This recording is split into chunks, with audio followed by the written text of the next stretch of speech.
Hey, welcome to the Book Click. My name is Tim. I'm an indie author, and I like to support other indie authors. And hopefully, if you're watching this video, you do too. And the best way you can do that with this YouTube channel is interact with the video. Watch it, like it, leave a comment if you can, even if it's just, hi, great job, terrible video, whatever. If you leave a comment and you like it, it's showing interaction, and YouTube will push the video up and show it to more people. And I'm doing these author interviews to help get more exposure for other indie authors. So I'd love it if you could interact with this. So today I'm going to be talking with Sher. He's written a book called Applied Leverage. So let's get to know Aaron and his book a little better.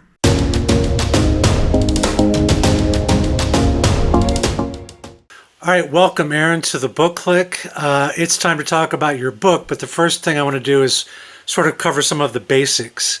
Your background details, where you're from, what you do for a living, that kind of thing. Sure.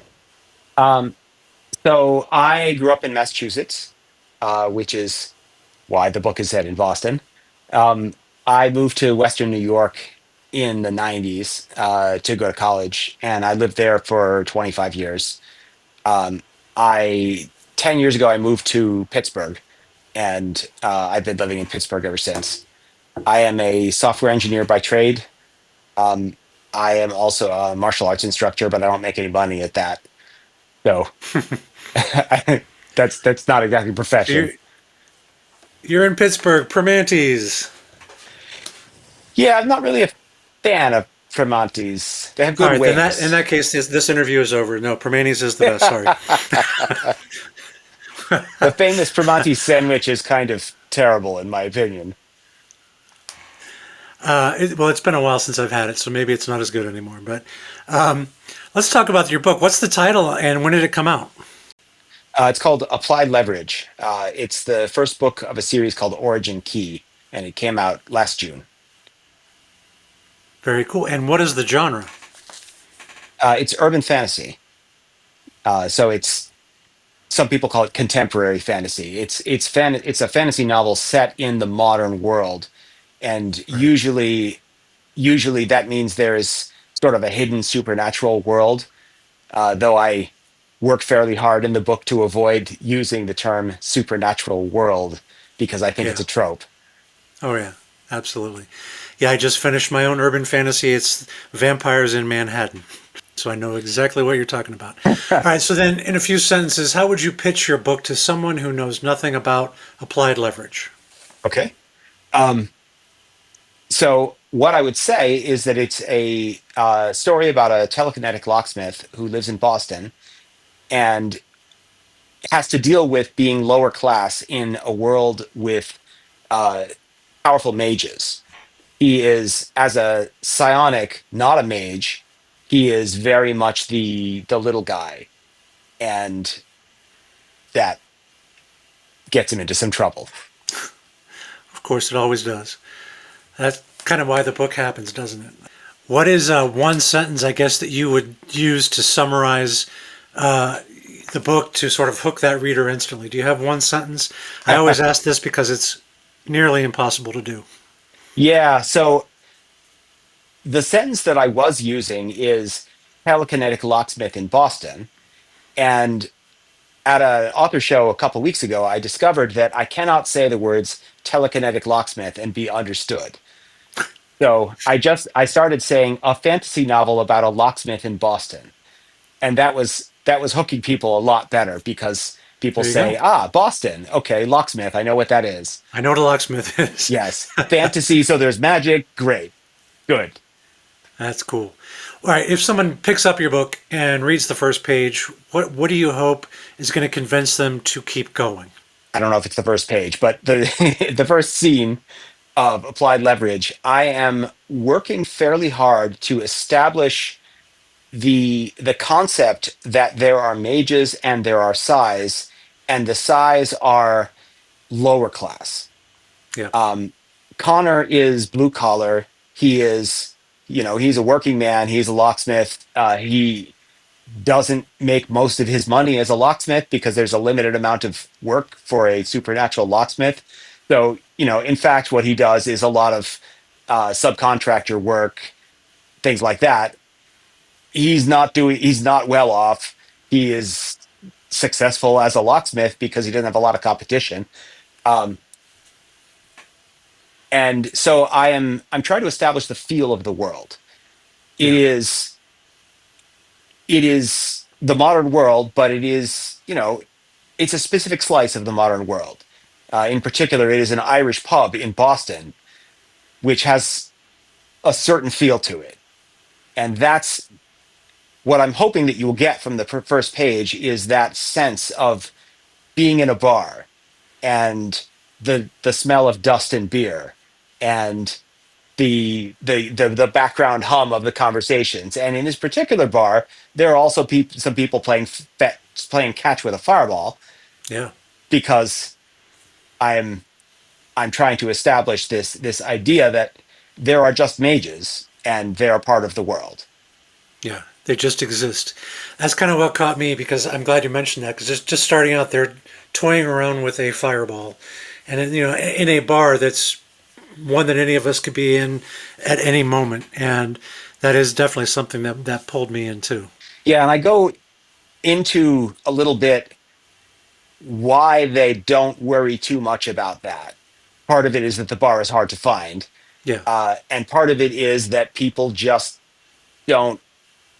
If somebody sees someone throwing a fireball and they go on the news and they say, "Hey, I saw someone throwing a fireball," they get laughed at. Yeah. So yeah, it's a secret, but they don't have to work that hard at it. Yeah. That's cool. And you touched on that a couple times. I thought that was cool. Well, let's jump into your cover because everybody says don't judge the book by the cover, but we all do. Your book cover is the first thing that people see. What inspired that design, and how does it sort of reflect the story inside? um, so one thing about a novel cover and a fantasy novel cover in particular is that the reader wants to be able to look at the cover and get a sense of the subgenre.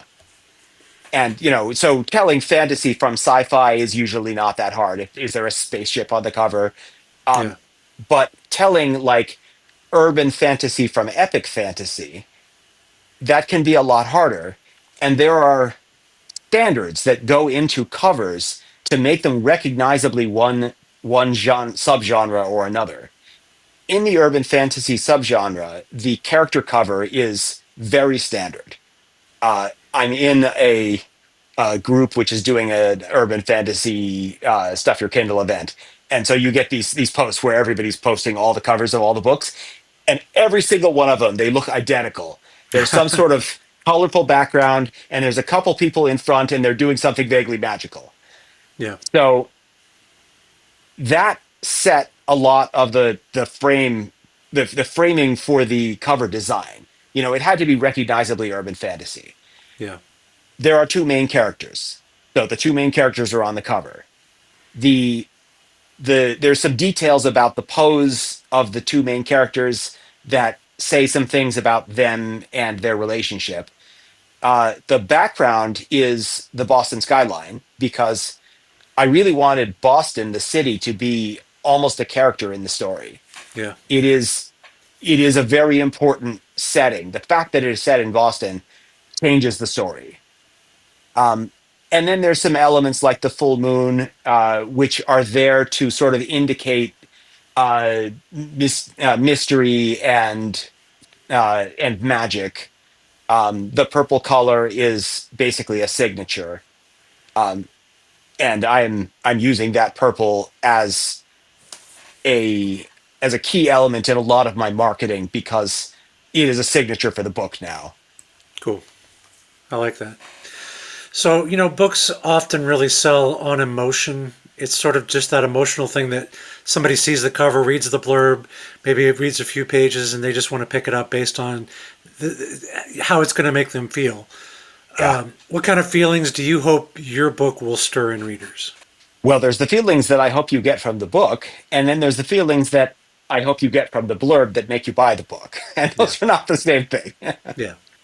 um, the blurb is meant to convey that this is that this is going to be a somewhat familiar storyline that is urban fantasy, hidden supernatural world, mages. These are elements that people are familiar with. And if you go too far outside the bounds of the genre, people feel challenged. And, everybody likes being challenged a little bit. But most of the time, you're not looking for Chateaubriand. Most of the time, you're looking for, chicken, barbecue chicken. And Yeah. that was where I was aiming this book. This is a comfortable read in the genre that you understand, Cool. with some with some interesting elements like psionics, which is not a thing that you run across in every book. Yeah. Um, Coming out of the book itself, there is this very strong theme of class struggle, and the the takeaway that I want people to get from the book is that the the powerful people don't win. Cool. And Connor is never the powerful person in any situation that he's in. He's always, always, always the underdog. And he gets away with it by being clever and, some occasionally charming. And he's always, people ask me what's up with the title, Applied Leverage. If you read the book, there isn't anything that jumps out at you and says, here is the applied leverage in this book. The reason, there's a bunch of reasons for the title, but the primary reason for the title is that Connor is always looking, literally and figuratively, for the spot where he can apply a small amount of pressure to get a big effect. As a telekinetic, he's not very strong. He's actually strong as a telekinetic in this world, but telekinetics in general in this world are not very strong. I think what I said in the first chapter is something like, I would lose an arm wrestling match to an 11-year-old. Yeah. Um, so he's not throwing cars. He's not blowing down doors with his telekinesis. He is looking for very small things that he can do that will that will influence the course of events in his favor. The reason he's a locksmith is because turns out being a telekinetic is very useful in a job where you're moving very small objects that you can't see. Um, so that's the leverage, right? He's always looking for that place where a small input creates a large effect. And that's the message that I hope people will take away from the book, is that there is this a certain degree of cleverness can turn a very small amount of power into a victory over much more powerful forces. Absolutely. That's cool. Which also kind of answered my next question, which was going to be one of the questions about the theme, and you sort of have already covered that. Because one of the things that I always say whenever somebody asks, how do you write good dialogue? And I always say that in every single case, one person has leverage over the other person in every conversation. And if you think about it, in every conversation you've ever had, somebody had a little bit more leverage. And I like that idea of he's looking for that, as a way to win, so to speak, because he can't maybe do all of the things he wants to do, maybe in the back of his mind. Yeah, Connor is not politically savvy enough to be looking for conversational leverage. No. He's mostly not he's not trying to manipulate people in that way because he doesn't know how. Yeah. Um, there are physical elements to that, like at one point he uh, telekinetically pushes on somebody's foot as they're about to take a step, and they trip, and it's a very small amount of force that creates a large effect. But there's also the figurative aspects are things like um, finding out a piece of information that changes your view of the situation. Yeah. It may be a very small piece of information. It may not directly apply to anything that's going on or to anything that anybody else would consider to be important, but it may transform your perception of what's happening. And there are several particular instances like that in the book, which I won't go into because they're spoilers. Sure, sure. But just perceiving correctly the situation is a form of leverage. Yep. The person who understands what's going on can better control the events versus the person who just has a lot of power to control events but doesn't know what to do with it. Well, we've kind of covered a little bit about the genre and the fact that your book and your cover all fit into that. I guess, does it offer anything maybe fresh or different to the urban fantasy genre? I hope so. So the whole concept of psionics and mages in the same, I'm going to call it magic system, uh, was something that I came up with a long time ago, like 15 years ago, and I could never build a story around it in my head. And eventually, 2022, in fact, I decided that it needed to be an urban fantasy, and at that point, it came together. And just this idea that there are psionics and that magic is a flavor of psionics creates a whole magic system, and it creates very far reaching implications which don't all appear in the first book. um, there is going to be a series plot. This is a closed series, it's not going to just go on indefinitely, which is going to be very strongly driven by the the metaphysics of the world. And so that, just that aspect of magic is a, so this is another reason for the title, magic is a form of leverage. Mages are using a psionic gift to turn a very small amount of psionic energy. This is the same psionic energy that Connor uses to pick up small objects, into a very large amount of power by tapping into an external power source called the origin. So that is again leverage. You're using a small input to get a large output. Yeah. Um, the series is called Origin Key, so that's going to be important. There you go. Cool. You talked about how you've been working on this for a while, but I guess what inspired you to write the book? So, like I said, I started with the. I've got to keep using the word magic system, even though it's sort of a psionic system, because magic system is the term. Is the term of art. Yeah. Um, I started with that, and I just played around with that in my head for a long time. And at some point, I thought, I should write something around about this. Um, Most of my creative outlet in the past few decades has been tabletop role playing, Okay. and I'm a game master. I design fairly large, intricate campaigns with fairly deep stories to them.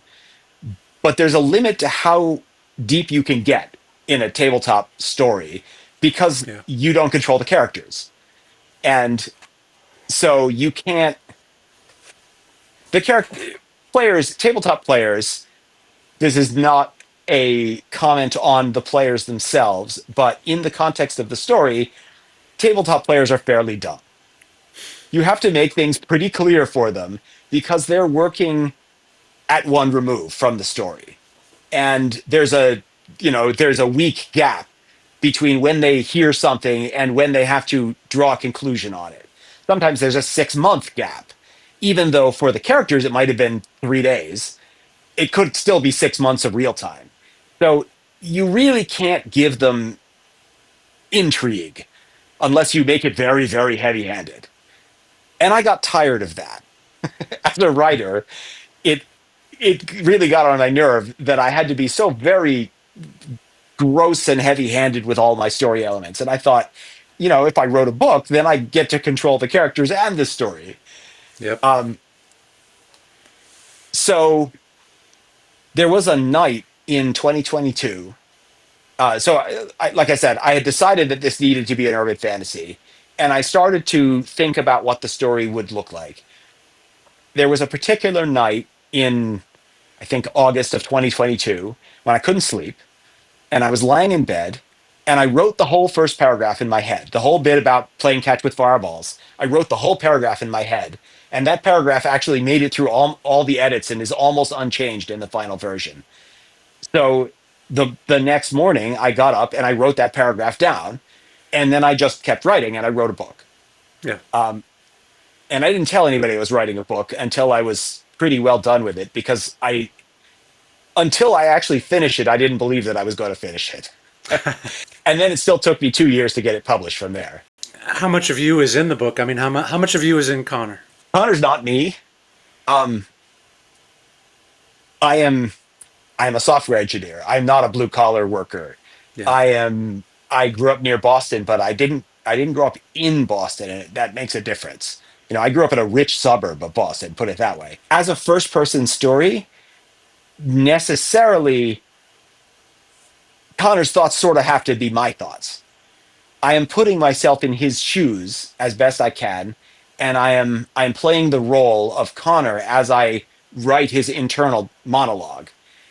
Yeah. Um, but he's not me, and he doesn't react to situations the way I would. Um, there is a lot of me in Connor because the things that I am bad at, he kind of also has to be bad at. But he is good at things that I am not good at, and he is he is significantly cleverer than me in many ways because when you're a writer, you have all the time in the world to think of the clever thing to say or do in the next 2 seconds of story. All right. You said this is a series. How many books are there going to be? My plan is about seven. I have not sat down and figured out how they all line up with the story plot yet.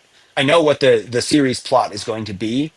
Um, and I know roughly how the series plot is going to be distributed across the seven books, but it might end up being eight.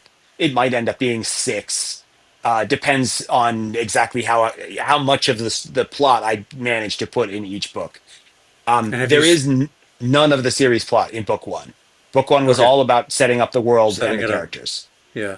And have you started on book two? Oh yes, yeah. I'm about two-thirds of the way through book two. Okay. I'm hoping to get it published around the end of this year.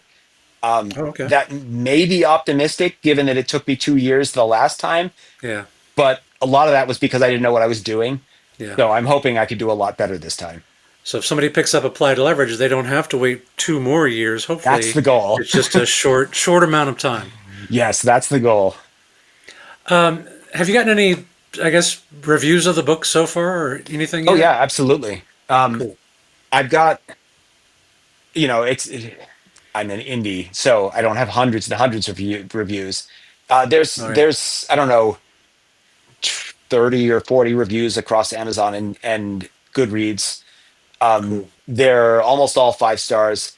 I did get one review from there's a group called the Brew Chrysalis Project, and I I applied for a review through some magazine something. There's some group was they do sort of they're a review clearinghouse. Hmm. They accept applications for reviews, and they do this because they give you the opportunity to pay for higher placement in their list. Um, and then they work with various other groups to get people to review books that they're interested in. Yeah. And they say, we do not promise that anybody will actually review your book because all of the people that we work with get the option to pick and choose off of our list. So this group, the Brew Chrysalis Project, decided to review the book. They gave it a very nice review, which is posted on Goodreads and also on their website. And they gave it a Book Excellence Award, Oh, cool. which was very flattering.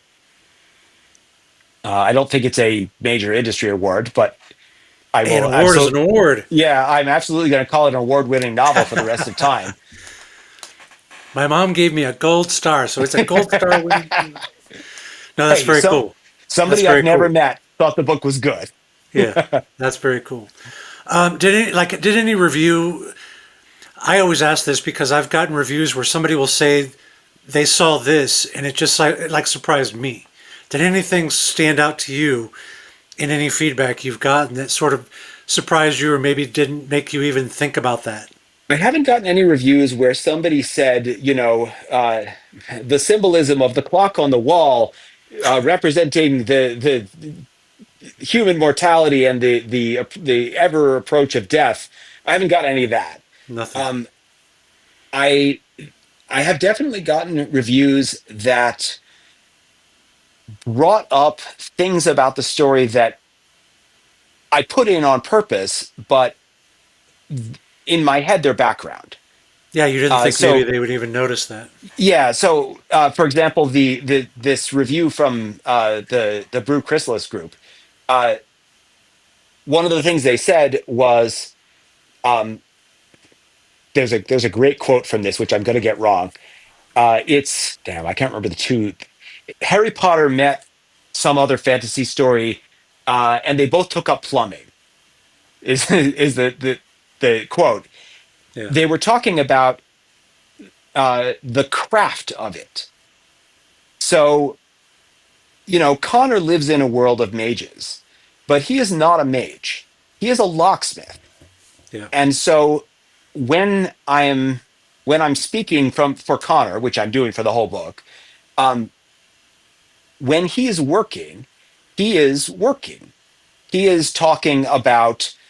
So there's a scene where he opens a safe, and I had to learn an awful lot about safes to write this scene. oh But yeah, he's saying this is what I'm doing. This is how I'm doing this. This is how I'm using my telekinesis to make safe cracking easier. This safe turns out to have some magic on it, which complicates the world quite a bit. But it is it is a professional using his tools to accomplish his job. And the whole book is sort of like that. It is a professional, who's being shot at and who is not comfortable with being shot at. no, But he's not a wizard. He is not an adventurer. He's not even a fighter. He's just a guy. And he is speaking as just a guy. And I thought that that was an interesting thing to bring out as sort of the central theme of the review. Um, and that was, obviously that's part of the concept of the book, but it's not the thing that I thought people would find interesting. yeah, absolutely. Well, because like you said, sometimes in the books they become the chosen one, or they are this, and Exactly. they are special, and And they he's more than likely noticed, hey, this person isn't supposed to be special, but we still want to find out what happens He's to him. not that. Connor is not the chosen one. Yeah, He doesn't have a destiny. He yeah, doesn't have a magic sword. yep, And I I work pretty hard to make it clear that he is not, and I'm going to continue to work hard, even though Connor is, of course, going to end up being central to very major events because it's a first person story and he's the protagonist. yeah, Um, he's never going to be the chosen one.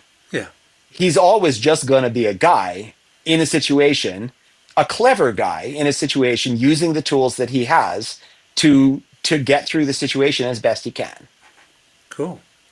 All right, so this book or this series basically could be turned into a TV series. Doubtful as a movie, but if it were to be made into a series, who would you see playing your main characters? Um, so this is the only one of your questions that I actually gave any real thought to in advance. Um, and I wrote down the answers, which I can't easily get to at the moment because I'm on my phone here. Uh, for Connor, my first thought was Seth Green. Connor is always sort of amused by everything that's going on around him. He has this viewpoint of um, everything is funny to him. Hmm. He's not a funny guy. He's not telling jokes most of the time, but he is always, even in some fairly bad situations, he's using humor internally to frame the situation in a way that he can grasp. Uh, and I think Seth Green, you'd have to redo that a lot in a TV series because you can't do the whole internal monologue thing No. unless you did some sort of voiceover, a sidebar or something. But I Yeah. think Seth Green has has the right attitude of, even when things are fairly serious, he can still find the funny bits, and he can communicate to you that something is supposed to be funny even when his character is not actually finding it funny. Yeah. um, for Nia, I went through a bunch of sort of badass female black actresses. um, I forget which one I actually settled on, but you can think of a few. Nia just needs to be somebody who can plausibly pull a gun and be believed as a threat. um, Nia is not shy. She's very confident, and she's a badass. Yeah. Uh, but generally, her role in the story is that she believes Connor will run into traffic if she's not there to stop him, and so she's following Connor around because she's trying to keep him from being a victim of his own cleverness. Yeah. Um, for Elise, I really can't remember who I came up with. Um, Elise is Elise is introduced partway through the book. She is a main character, but because she's not introduced at the beginning, I didn't put her on the cover. She'll be on the cover of the next one. Yeah. But Connor, Nia, and Elise are the main cast. Um, Elise is an academic, and she comes across as quiet and shy, but it's because she doesn't um, she doesn't put herself forward until she feels like she is the one who knows what's going on. And there are only certain situations where she feels that way. So most of the time she's standing in the corner being quiet while Nia, you know, controls the scene, and Connor injects quips. Yeah. So yeah, I don't have a name. That's I don't okay. have a name handy. All right. So where can people find Applied Leverage? It's on Amazon. It's on Kindle and Kindle Unlimited. It's also on Audible. I got a really amazing narrator to do the Audible version. So if people like Audible books, I recommend that version. Brandon Peterson is really excellent. Cool. Um, there are a lot of places you can buy Audible books. So if as long as you want the paperback, you can get it on bookshop.org, for example. And there's a lot of other Amazon resellers. Um, if you want the ebook, you have to get it on Amazon because that's the KDP Select project doesn't let me Yeah. put Yeah. that Yeah. anywhere else. And I will have the link down in the description. If you can send me the links to Sure. if you want to include any others, but I can include the link at least to the Amazon one so they can read the sample. And I strongly suggest that you do follow that link, go to Amazon, click on read the sample, and it gives you the first, I think, couple chapters, and it really will pull you in. I mean, it really is a good story, and he does have a lot of humor in there, and I really did appreciate that. You're on social media. Where can people find you? I'm going to put your handle up here, but I know you're on Threads, but where else are you? Yeah, I'm on Threads. I'm on Blue Sky. I'm on Facebook. My primary sort of social media author platform where I make announcements is Facebook, but honestly, it's mostly Blue Sky. And just to wrap this up, what would you say to someone who is on the fence about picking up your book? What is your sort of big final pitch?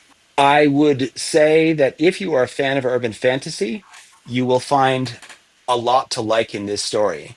The um, the humor and the setting really drive the action, and I think you will. I think you will find a lot in the characters that you can identify with. They are they are you to some extent. Um, And this book sets up a much larger world and a much larger story. So there is, there's somewhere to go from here. It reads just fine as a standalone, but there's a lot more to this world that is not revealed in the first book. So they have a lot to look forward to. I hope so. All right, so that's going to wrap it up then. Thank you very much for joining me. And if you're watching this, please, like I said, go check out his book. And even the idea that it's Audible, a lot of people don't have them on Audible, so that they are books that you can listen to, which I think is very cool. I'd like to do that, but it's so damn expensive. Anyway, but yeah, definitely check it out. If not, if anything, at least read the sample. That's what I did, and I really did like it. And that's why I wanted to have Aaron on here to have him tell you a little bit more about the book. If you can, please subscribe to the channel. I'd really appreciate it. Give us a like down below. Helps the algorithm, helps other people find it and discover it, and maybe come and watch the video and check out his book. That would be very helpful and a great way to support indie authors. Same thing if you can leave a comment down below. The comment shows interaction. Let us know if you have any questions about his book. Let us know if you just have any comments at all. That really, again, helps promote his book and helps YouTube basically show it to the rest of the world so that people can find this. But yeah, thank you very much for tuning in. And Aaron, thank you very much for joining me. More indie author interviews coming up. We will see you next time. Thank you. Bye, everybody.